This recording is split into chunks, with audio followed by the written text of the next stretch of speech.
evening. Welcome to our Windsor Budget Forum. Tonight I'm just going to do a brief introduction, go over a couple of the ground rules for questions, and share a couple of reminders.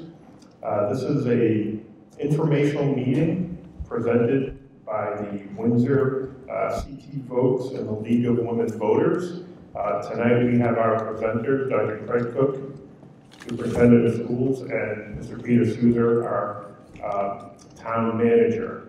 The way this will work this evening, very simply, my name is Steve Poquonock, I'll be the moderator. My goal is to recognize questions. We do have timers, I think, right? Somebody helping? Marilyn will be timing. So a couple of ground rules for those of you who haven't been part of this event before. We're going to allow our presenters to give a brief introduction, a summary of their presentations. We'll open this up to questions, and we ask that you keep your questions about a minute long. If you'd like to submit them in writing, we can take them in writing. We also have a microphone that we'll be passing out, so you don't have to yell in this large auditorium. We're asking for the moment that everybody will have an opportunity to ask one question, and then once everybody asks one question, we'll open it up to round two. We just want to give everyone an opportunity to ask a question. Our timekeeper will give a couple minutes for the presenters to answer the questions. Again, we only have an hour this evening. We want to give everyone an opportunity to ask their questions.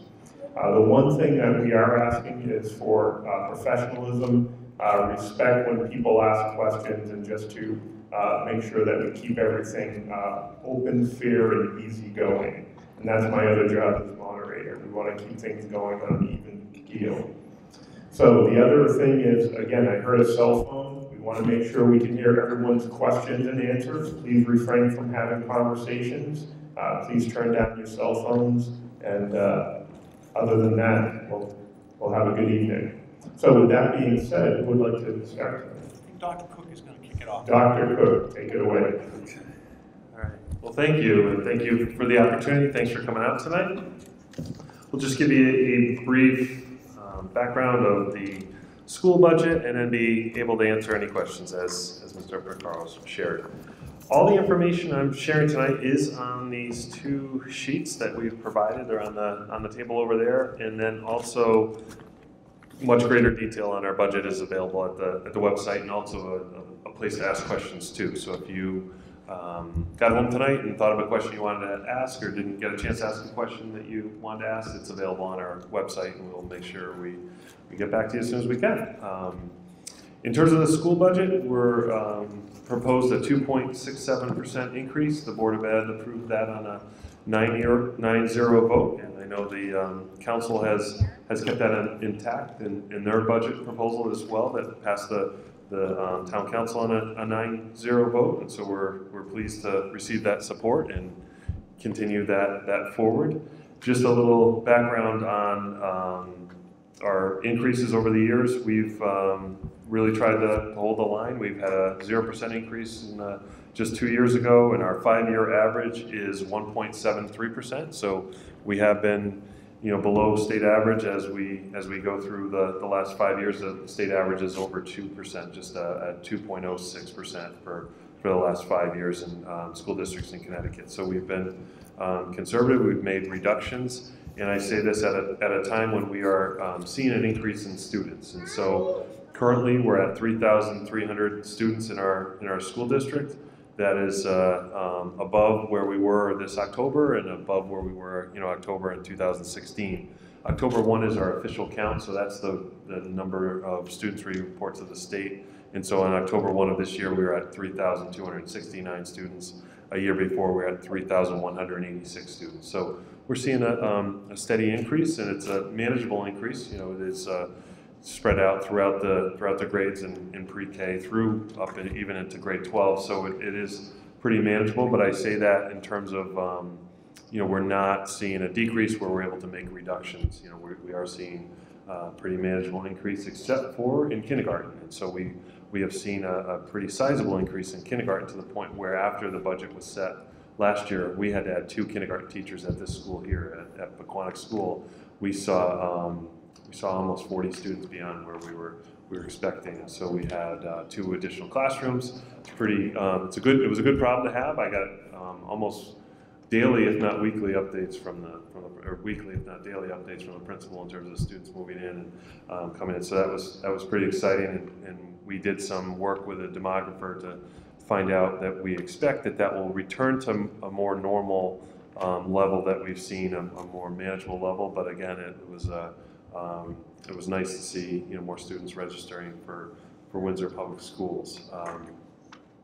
We are offsetting the budget increase, so you'll see as I mentioned, is 2.67%, $70,913,361, as you can see on the chart. That is offset by funding we receive from state grants, and so we receive a major grant from the state for educational cost sharing. That's $11.5 million that goes directly to the town. We receive a special education offset grant of $1.5 million, and then our alliance grant and other grants as well make up about $900,000 to help offset that expenditure. When we started this budget year, we understood that there's still times are tough, and we're trying to keep spending down where we can. And so my message to our administrators in the building was, we understand there's going to be additions needed to continue to move our district forward, but if at all possible, to make reductions in other areas when they bring a request forward. And so in many cases, when we're adding positions, we're also making a decrease to help offset that. And so I'll give some examples of that.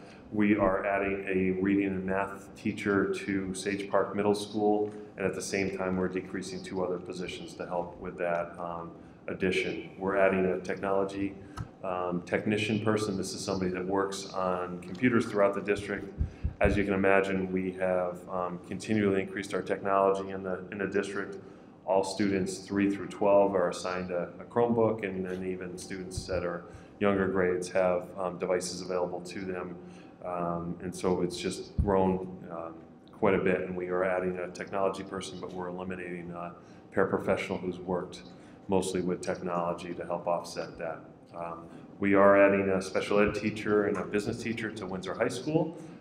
One of the things we've received some good comments on is will require for the incoming class of this next freshman year that they take a class in personal finance. And so that was something we've heard pretty strongly from community members, from students, from businesses as we've been out there and talked to people, and we realized that personal finance from research as well is something that we need to require of our students.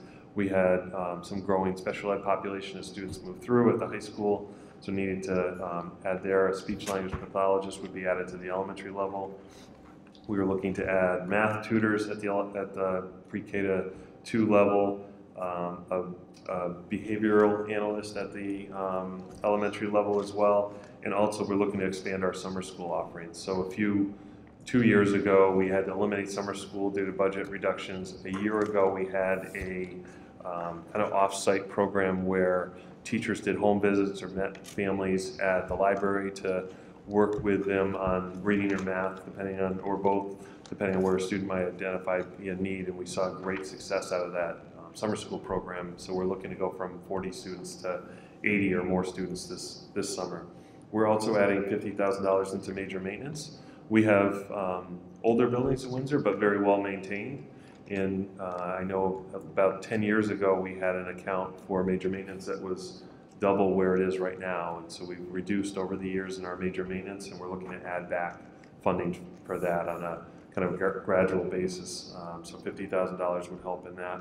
We've also looked at other accounts that we can decrease. We've made several decreases throughout the budget. As we started this budget, as you can imagine, there's several challenges that we had to face. Our contractual obligations, meaning our employee and other contracts going forward, was about $1 million increase. So that was something we were facing right when we started, as well as a transportation increase of about $260,000, and then special education increase of about $50,000. That's a a positive. In terms of that number used to be much higher. We used to see increases in that account of $200,000 to $300,000. But what we're seeing now is we're able to program for students and keep them in Windsor and offset those costs and keep those costs down. So really what we're looking at is not more students going out, but increases in facilities that students might already be out. And that is typical increase that we might see from them. We have some great news in terms of savings. We are not needing to add more money into magnet school tuitions at this point. We had a $50,000 savings at the end of last year in magnet school tuitions. In the past, that had been an account that had been underfunded, and we were having to add money into that each year. More students are choosing to go to Windsor Public Schools. More students are staying here in town, and so that has helped us offset that cost even as their tuitions rise slightly. So they typically set their tuitions in June, and so we are much farther ahead of them in terms of the budget process, but again, we feel comfortable making that based on the trend we've seen. Our health insurance has really been a tremendously positive story. For the past 3 years, we've been able to keep our health insurance costs at 0% increase. This is due to a lot of work with our employee bargaining units. They're paying more. They've changed their plan design. We still provide a very good insurance plan to our employees, but we have really maintained those costs. We've had good experience too, so I know that some of that is related to the health of our employees. So we're very proud of that. Also, with our work with the town, we're putting LED lights in our buildings. That's been tremendous savings at the high school and the elementary level. We're still working on the middle school, and then also we converted our phone system from a landline phone system to wireless, and that's been a pretty significant savings because of the amount of phones and phone lines what we normally have. Just a few recent successes. Our graduation rate has increased again. We're about 93%. So what that means is that incoming freshmen to Windsor High School, 93% of them are graduating within 4 years, and it's about 98% within 6 years. And so we track those numbers through the state. So that's a very strong rate for Connecticut. We do know on average we have about 90% of our graduates going on to a 2 or 4 year college. We have about 4 to 5% going in the military, and then pretty much year after year, the other 4 to 5% are going somewhere with a job in hand. So we're making sure all our students have post-secondary plans. We, through the past budgets and this budget, will continue to invest in SAT preparation, advanced placement course preparation for students.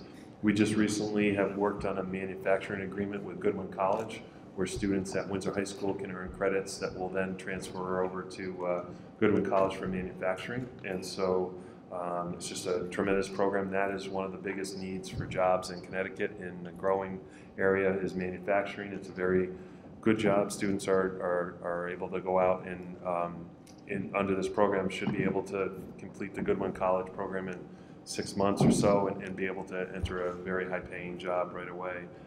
And then continue their education either through their employer or on their own. As I mentioned, we've had pretty significant kindergarten enrollment increase.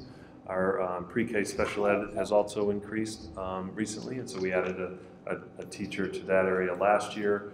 Our demographer study, as I mentioned, when we saw this increase in kindergarten, we quickly contracted with a demographer to find out where this trend of students and where we should expect that to go. They did a pretty comprehensive study, and they're looking at a 7% increase in student population over the next 10 years, which for Connecticut is kind of puts us in a smaller minority in terms of districts that are increasing.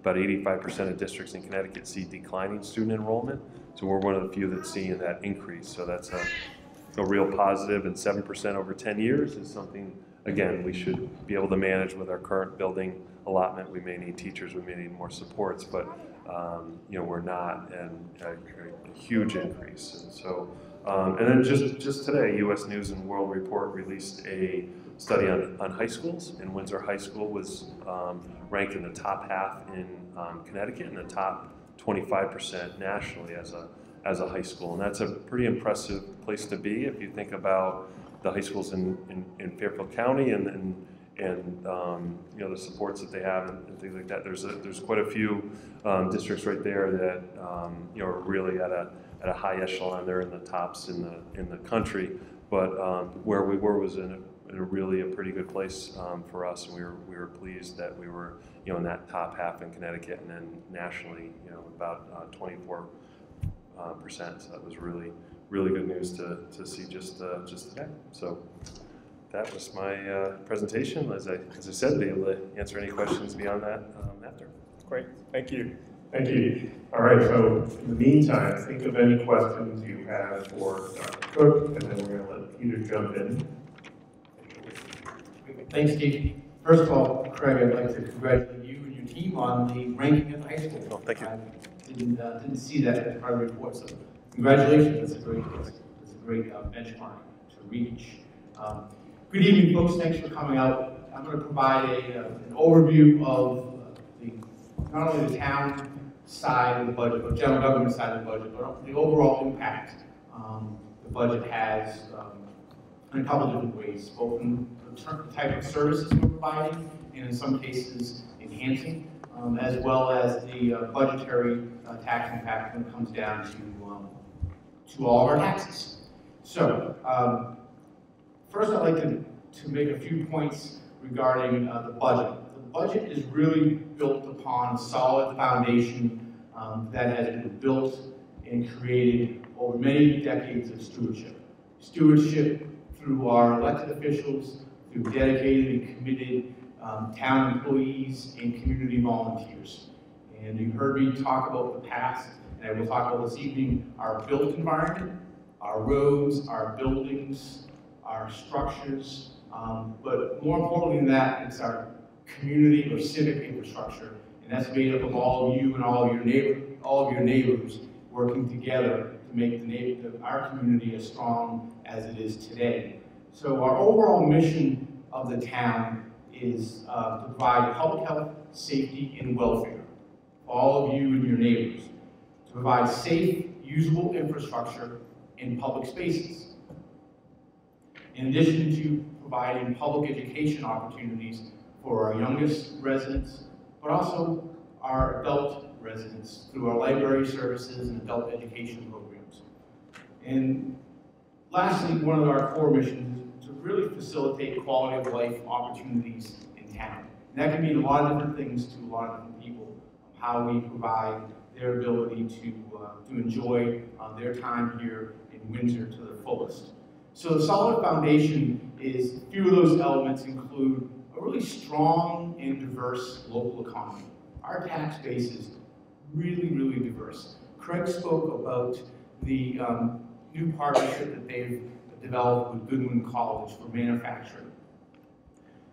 There's approximately 3,500 jobs in Windsor that are related directly to the manufacturing industries in town. Many of those are advanced manufacturers. And so the opportunity for our Windsor students to participate through a program at the high school and Goodwin College and prepare them for potentially to get a job right in their own backyard. A lot of communities can't say that. A lot of communities can't say they have 26,000 jobs in Windsor. So we have 26,000 jobs in Windsor. We only have 29,000, a population of 29,000. And so we are an importer. I like to say we're an importer of jobs.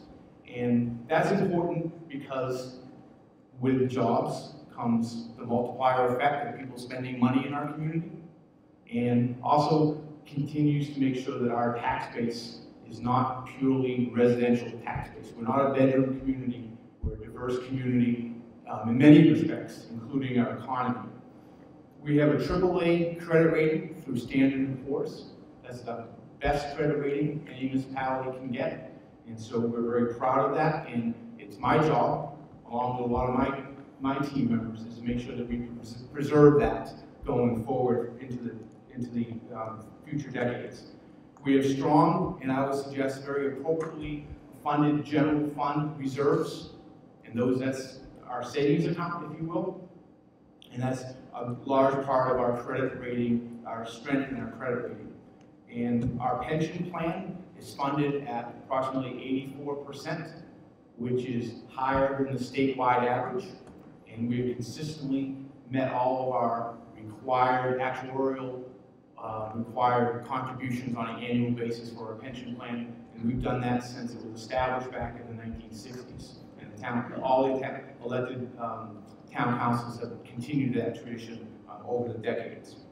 So the budget that's before you for May 14th, and as adopted by the town council, maintains an entire portfolio of services that you have come to know of here in Windsor. It also includes continued reinvestments in our capital infrastructure, be it our buildings, our roads, or our parks. Our senior services are maintained for our senior and our most frail elderly here in town.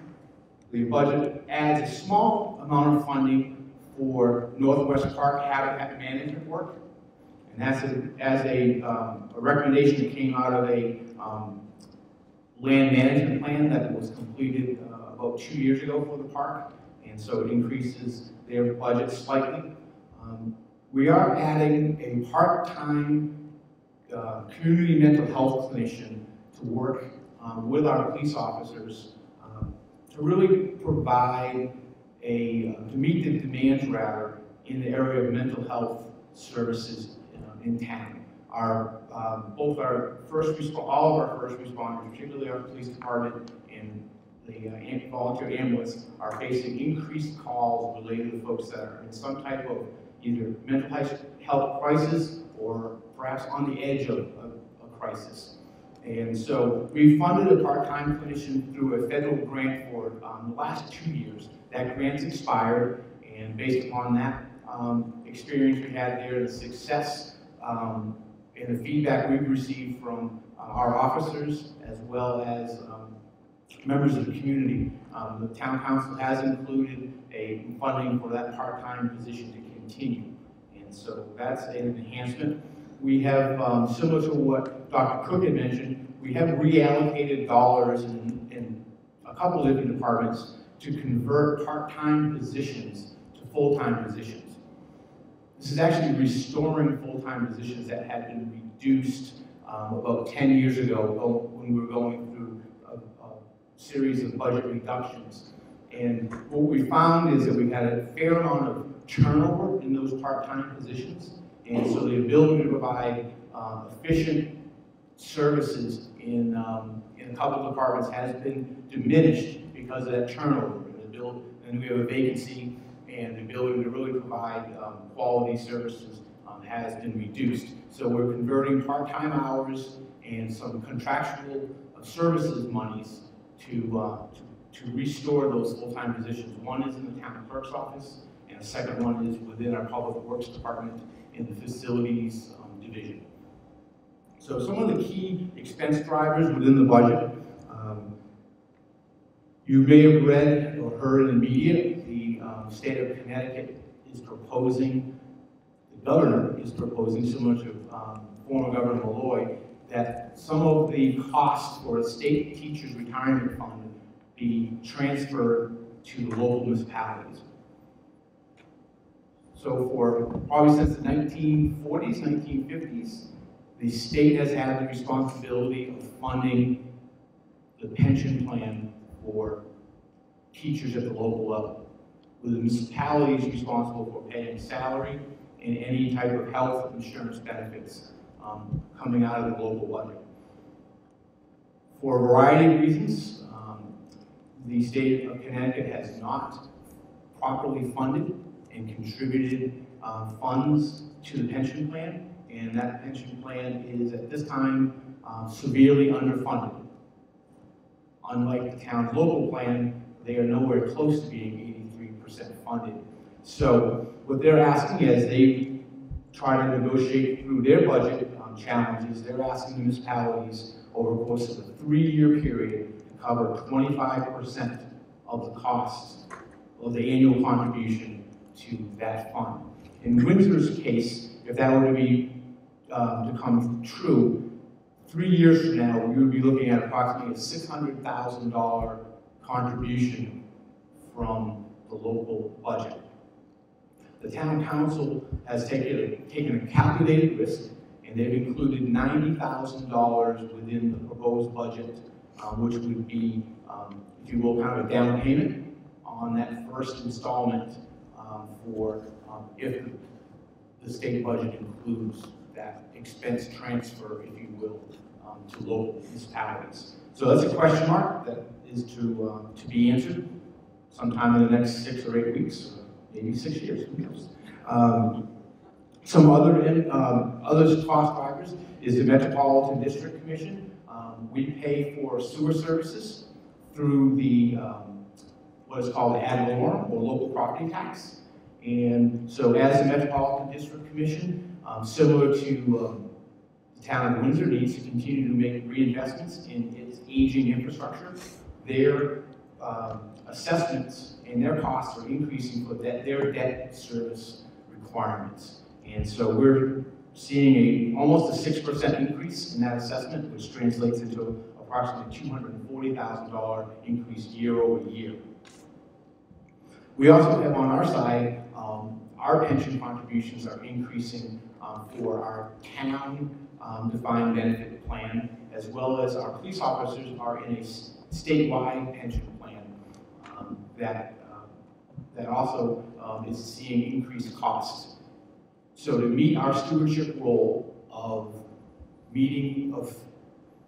funding our annual contribution at the recommended actuarial amount, like we've done for the last 40 years, that increase for the town side is approximately $165,000, and then the contribution for our police officers is a little bit higher than that, and that goes to a state-administered plan. And I'm glad to say that that is truly in a segregated account. The state cannot touch that, and that fund is very well positioned, because once they send the bill to the municipalities, all municipalities need to pay it. Novel idea. So so that's increasing. I will note that back in 2011, any new employee except for police officers on the town side now are part of a defined contribution plan. So we've closed our defined benefit pension plan, and so now it is similar to a 401k type of structure. So we aren't necessarily seeing those direct savings today, but again, from a stewardship perspective, in 20 to 30 years, when those employees are retiring, they'll have contributed, but will not have a long-term liability upon their retirement relative to pension. So those are some of the cost drivers. I want to talk a little bit about property revaluation. This year is every 5 years, the state mandates the municipality do a reassessment of all properties, both residential and commercial. And so this is the year that's been completed. I'm happy to say, on an overall basis, our assessed value of all of our properties have increased town-wide. And I will say that's a good thing. You do not want to be on the other side of that coin, where your property values in the communities are going downhill. But that does have an impact, a very unique impact on each and every one of our homes and properties that we have here in town in terms of tax rates and tax impact, rather. So I just stress that we all need to remember that each and every property is going to be impacted uniquely by this budget that's before you on May 14th. When you eliminate the revaluation impacts, so basically we just look at how the budget has changed in terms of revenues and expenditures. It's a term that we refer to as the budgetary tax impact.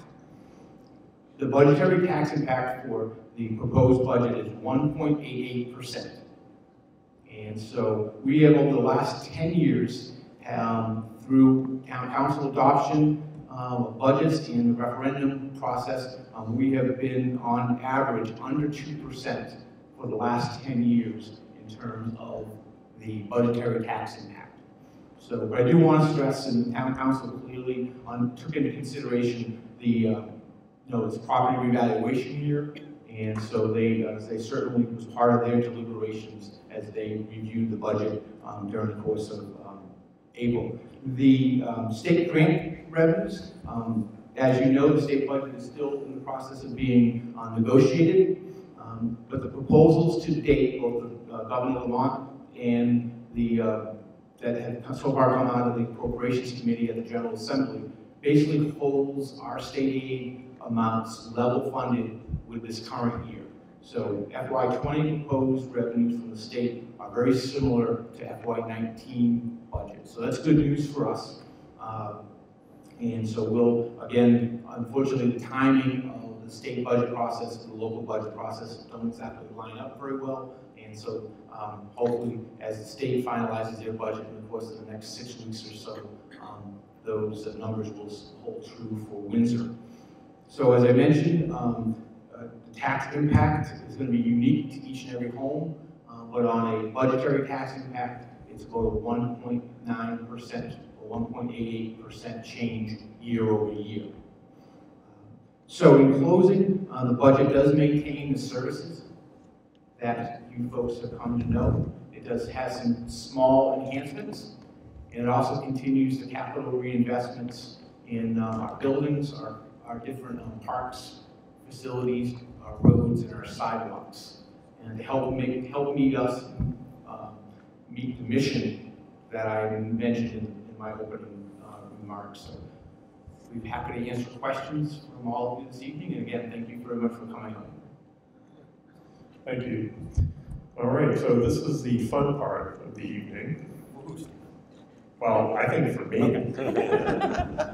So we get to start with questions. So we're going to take it easy, start slow, and then we'll ramp up to the tough ones. But who would like to start? All right, I'll take it away. Hold on before we get our microphone, our runners coming right up. We want to make sure we hear it. So just as a reminder, this is being recorded for Win TV, so we want to make sure to speak loud. Okay.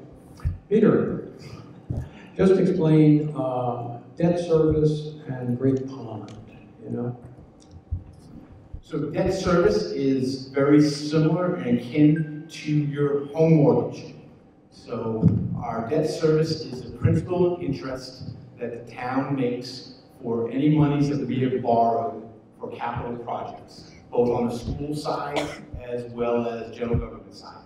And so that's the number that you see in the chart here. That number also for FY20, the year that we're going into, includes the projected principal and interest payments for phase 1 of our public safety complex project that the voters approved last November, as well as the principal interest payment on the first payment for the emergency radio or public safety radio system as well. So moving on to Great Pond Village. Great Pond Village is what the development is referred to, that is transforming the former combustion engineering ABB campus at the end of Day Hill Road. It's transforming that into a mixed-use development.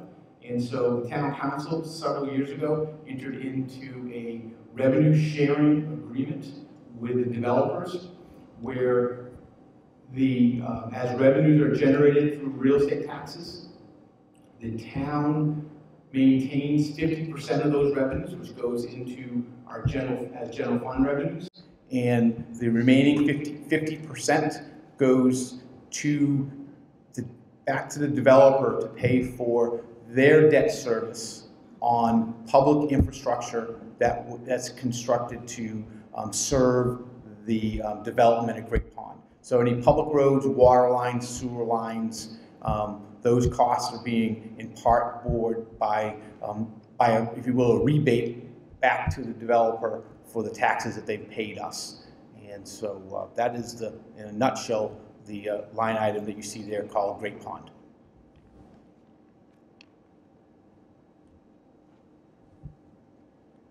Thank you. Virtually painless. We're having fun. All right. Anybody on this side of the room? Question? I'm joking. This side can ask too. Somebody looked like they were ready to ask a question on that side. Yes, sir.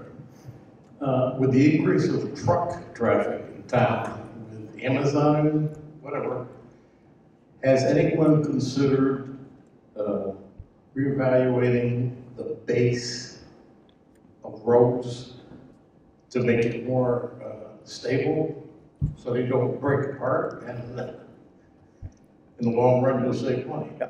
Excellent question. We have approximately 8 years ago on Day Hill Road, we had an entire length of Day Hill Road was analyzed. And we did borings the entire length of Day Hill Road to get exactly at that question regarding the depth. And so you've seen quite a bit of work that has been done on Day Hill Road over the course of the last 7 to 8 years, maybe even a little bit longer. And so those, as we rebuild and reconstruct the roadway, we are building it with a much deeper depth of road base to be able to handle the larger trucks and the heavier trucks. And we've done the same on International Drive, our other corporate area in the Rainbow section of town. I can't necessarily answer the question relative to the state roads. Another road that gets a heavy amount of truck traffic is Route 305, Bloomfield Avenue. And so that would be the question that we'd have to look into, but we've certainly done that on our 2 major industrial roads, which handle the majority of the truck traffic. And I would note that we've been very successful in getting state grant to rebuild the sections of Day Hill Road over the years. Also, this construction season, you should be seeing the entire length of Deerfield Road being rebuilt, being not rebuilt from the base up, but basically the top 3 to 4 inches being milled off and repaved. And that's about a mile length of Deerfield Road is actually just under a mile in length, and so that's being paid 100% from a state grant. And if we're lucky, we'll be able to meet the this construction season for Archer Road. That is a service road from Kennedy Road all the way to Windsor Locks. And that road certainly predates me in terms of the construction and my time here in Windsor. But that again is well over a mile in length, and that is going to be repaved as well using a state grant. So we're fairly assertive in taking the initiative to try to pursue state grants to defer needing to borrow. Those are projects that are both $1 million, at least $1 million, if not a little bit more in cost. And so through that state grant, that's that much less we have to borrow in terms of capital infrastructure. Great, thank you. Question right here. I had a great question too, although not directly related to the present budget. What are the projections on how it will affect the school system and the town services related to Great Pond itself? Craig, do you want to take the school portion of it? So another good question. We've been asked this before, so I do have some data from Peter that he shared when we were asked the Great Pond question last time. So my understanding is that it will be 2 and 1 bedroom units. So there's definitely a potential that it could bring school students in to Windsor. I mean, I think it's something that we would monitor. I know the town is closely monitoring. I can speak to what's in place currently. One of the items we had discussion with Peter and town staff quite a bit on was the apartment complex behind Town Hall, and that we have not seen that bring students in at this point, because those are, as Peter shared before, 1 bedroom and studio apartments for the most part. So we haven't seen that come forward, but we have, that is something that we're going to certainly watch closely. That is something that the demographer considered in part of his work, any of the new construction, and so I think that that's a small factor, that 7% increase in students. So I do believe it's something we should be able to handle, unless there's some other, major construction as well. In terms of the town services, prior to the town council entering into the tax or revenue sharing agreement, we had a fiscal impact analysis completed, and that was done by an independent third party. And So we've identified what those impacts will be as it goes through build-up. And I want to stress that the build-out of Great Pond in terms of the residential units will be probably at least a 15 to 20 year time frame. So what you currently see being built there now are 230 multifamily units, as Dr. Cook said, mainly 1 and 2 bedroom units. And so we do not anticipate in this first phase for the next 2 to 3 years a significant impact to town services, similar to seeing very few school-aged children at the Windsor Station apartments. I just happened to talking to the chief of police this morning regarding Windsor Station apartments and what the impact that they've seen. And Chief Melanson mentioned to me is that other than a handful of ambulance EMS calls, there's been very few police-related calls there. The fire department, I believe, had to only go there twice in 2 years, and those are for malfunctioning alarm systems. And so, if that's any gauge, this first phase will be rather minimal impact. Clearly, as that grows, there'll be some impacts. But just in terms of, I'm going to try to do this a little bit from memory from a question that was asked last week of us. This first phase is about a $22 to $24 million investment. And so the assessed value of that will generate approximately $800,000 to $850,000 in revenue, with half of that remaining with the town. So approximately $400,000 of that $800,000 would remain with the town. And so over time, if they needed to add services as that build out of Great Pond incrementally continues, we'll have revenues within the base. I would suggest we'd have revenues that would be able to handle those incremental service impacts. Thank you. Other questions? Come on. Okay. The Hartford North Hold line. on, we're going to get a microphone. So our Hartford North line question there was a lot of developments proposed downtown and so forth. So I guess my question is, are you seeing any impact at this point in time, and what is your prognosis for the near future? Excellent question.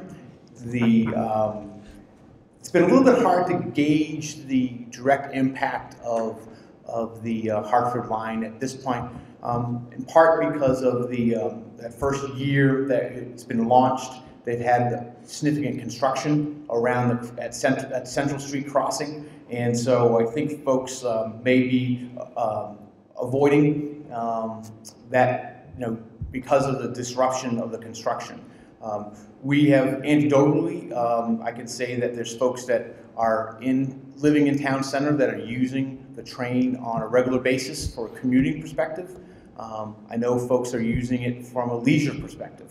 There's folks that are taking the train to Springfield to go perhaps for lunch, and there's folks that have conveyed to me that they've gone to New Haven for a show. And so those are though very much just stories that have been told or conveyed to me. The ridership numbers, as I understand them, have had a slight increase in terms of the ridership here, but I think it's really going to be 2 or 3 years played out. The service itself is very much geared southbound.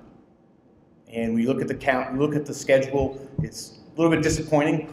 It's hard. I've tried to use it myself to go to meetings in Meriden, and I can get to Meriden fine. I can't get back here very easily. I have to spend the better part of my day there. Not that Meriden isn't a bad place. It's just not very efficient for me. So I think it's going to take a little bit of time in terms of the ridership. But I will say the Windsor Station apartments, that was one of the key attractions that the developer had, and that he wanted to make that investment from a long-term perspective. He saw that as value. And so we continue to have conversations with various property owners about redeveloping their properties. I would like to suggest we do have a lot of things happening in town center. And we have a few new eating establishments that are under renovation at this point and going to come in. Obviously, we have the great art center and the studios in the freight house and the train station. And so those are great opportunities to come down to town center and enjoy, especially as we head into sunny spring. Thanks. That was the joke of the evening right there. Sunny spring. All right, other questions? Anyone in the back room? I got a simple one. I don't need a mic. It's really just All right. for Craig. Okay.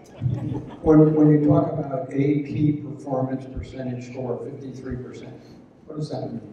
Sure. So that is the percentage of students passing it's the percentage of AP test pass. Okay. And so what we have tried to do as a district is increase the number of students passing the test. The Board of Education and I have this conversation all the time because we get measured on it two ways. We get measured on the percentage passing and then the number of tests taken. And so my goal has always been to increase the number of tests taken because I want as many students at Windsor High School to take a college level course and experience that rigor and expectations as possible. And if less students are then passing that rigorous test at the end than normal, I'm okay with that per se. So certainly I mentioned we're putting more work into test preparation and support from teachers. So they do Saturday sessions, they do afternoon sessions to get students ready for that test that they will take later this month. But you know, it would be, we have open access advanced placement. So many districts will look at your PSAT scores and your grades and other grade in other classes and say yes or no whether you can take advanced placement. Ours is open access, so we push students in that may not be normally in another high school be able to take that class. And so again, I'd rather they experience that. The board's very supportive of that, but again, you know, that's a number we could push up if we reduce the access, but we never want to do that. It's a game. We want to have students experience that class. And many times we're seeing that there's students that are rising to the occasion and passing that test, and then there's others that, you know, they get very detailed reports, so we might find that they might have missed by a question or two, and again, they had that great experience of going off to college and having done that work, so it's really good stuff, and we always want to, you know, report out that percentage. All right, thank you. Another question in the front. One last question. In the unlikely event that the state does not cause towns to contribute to the teacher's requirement, what happens to that $90,000 in the budget? Don't give it to Craig. Don't give it to Craig. The $90,000 that would be appropriated would be returned if all the other expenditures and revenues came in on budget. That $90,000 will be returned to the general fund reserve. Rainy day fund. Boy, do we need it. All right, other questions? Another good joke. Fast and furious, we can barely handle up here, but these guys are doing a great job. All right, so is that it? Before we call it, going once, twice, 3 times. All right, let's give our presenters a round of applause. Okay, almost like we planned this. Before we go, I just want to thank you for coming. Again, on behalf of the League of Women Voters and Windsor CT Votes, just a reminder, Community Center on Windsor Ave next Thursday, the 9th at 6:30 p.m. For those of you watching at home, if you'd like to join us, see you there. Thank you. Have a good night.